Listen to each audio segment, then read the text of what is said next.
Halo warga belajar sekalian, pada pertemuan kali ini kita akan membahas mengenai sistem pencernaan makanan pada manusia. Sistem pencernaan makanan pada manusia berfungsi untuk mengolah atau mengurai makanan menjadi sari-sari makanan. Sari-sari makanan ini diperlukan untuk sumber energi. Ya. Proses pencernaan makanan di dalam tubuh itu ada dua proses, yaitu proses secara mekanik, yaitu untuk mengubah makanan dari ukuran yang lebih besar menjadi ukurannya lebih halus. Proses pencernaan mekanik itu dengan menggunakan bantuan gigi, lidah, dan gerak peristaltik alat-alat pencernaan makanan. Yang kedua, proses pencernaan secara kimiawi. Proses pencernaan secara kimiawi itu dengan bantuan enzim-enzim pencernaan. Ya. Enzim pencernaan ini bisa merubah molekul-molekul makanan yang kompleks menjadi zat-zat makanan atau sari makanan yang lebih sederhana. Untuk lebih jelasnya bagaimana proses pencernaan makanan di dalam tubuh kita, perhatikan penjelasan berikut ini. Sistem pencernaan manusia terdiri atas organ saluran pencernaan dan organ kelenjar pencernaan. Organ pencernaan pada manusia diantaranya hati, kantong empedu, dan pankreas. Hati menghasilkan getah pencernaan berupa garam empedu, asam kolik, bilirubin, dan elektrolit.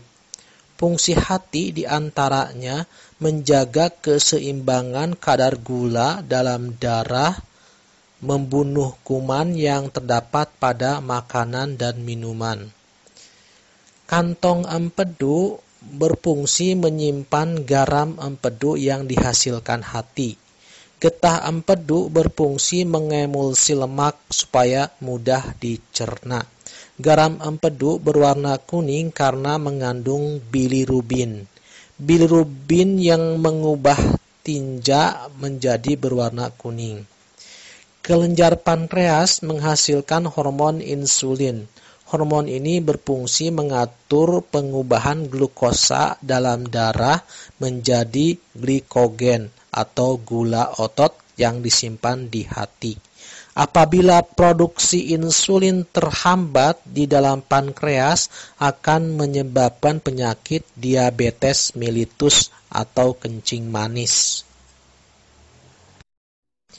Saluran pencernaan secara berurutan tersusun dari organ sebagai berikut. 1. Rongga mulut. Di dalam rongga mulut terjadi pencernaan mekanik dan kimiawi. 2. Kerongkongan atau esophagus untuk menyalurkan makanan dari rongga mulut ke lambung. 3. Lambung. Di dalam lambung terjadi proses pencernaan secara mekanik dan kimiawi kurang lebih selama 4 jam. 4. Usus halus. Ada 3 macam usus halus, yaitu usus 12 jari atau duodenum, usus kosong atau yeyunum, usus penyerapan atau ileum. Usus halus menghasilkan enzim, diantaranya enzim sukrase, yaitu merubah sukrosa menjadi fruktosa dan glukosa. Enzim maltase merubah maltosa menjadi glukosa.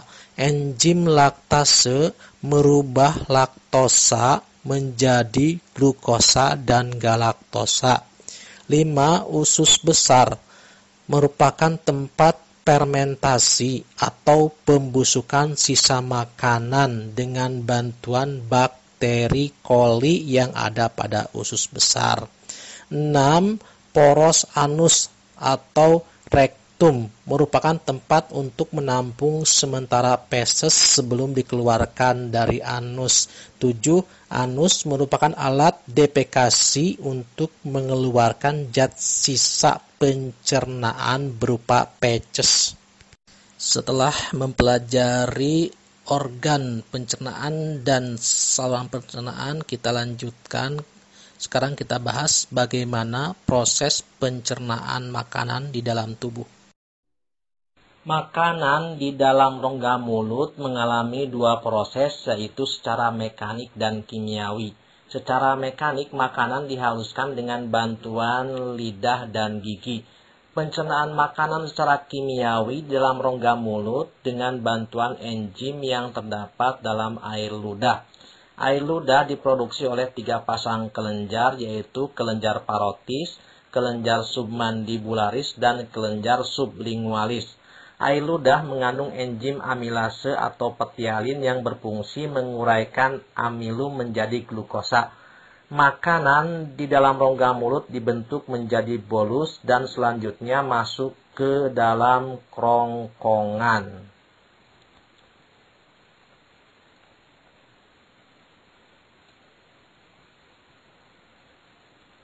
Makanan berupa bolus di dalam kerongkongan bergerak menuju ke lambung dengan didorong oleh gerak peristaltik dinding kerongkongan.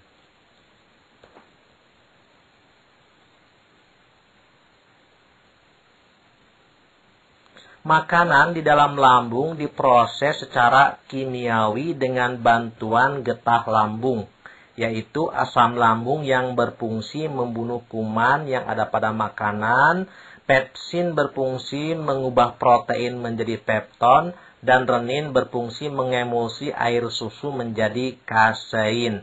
Pencernaan makanan secara mekanik yaitu dengan adanya gerak peristaltik dinding lambung mengaduk makanan kurang lebih 3 jam di dalam lambung sampai makanan membentuk cime atau bubur asam. Kemudian makanan dari lambung akan masuk ke dalam duodenum. Di dalam duodenum, makanan dicampur dengan garam empedu yang dikeluarkan dari kantong empedu. Garam empedu diproduksi oleh hati. Makanan yang telah bercampur dengan garam empedu akan berubah warna menjadi kuning kecoklatan, dan dari duodenum makanan masuk ke usus penyerapan. Sari-sari makanan di dalam usus penyerapan akan diserap oleh pembuluh darah. Sebelum beredar ke seluruh tubuh, sari-sari makanan akan diseleksi oleh hati. Apabila pada makanan ada zat asing atau kuman, akan dilumpuhkan oleh hati. Sementara sisa-sisa zat makanan yang tidak diserap oleh usus penyerapan akan masuk ke usus besar. Sisa makanan akan dibusukkan dengan bantuan bakteri E. coli. Hasilnya adalah air dan feces.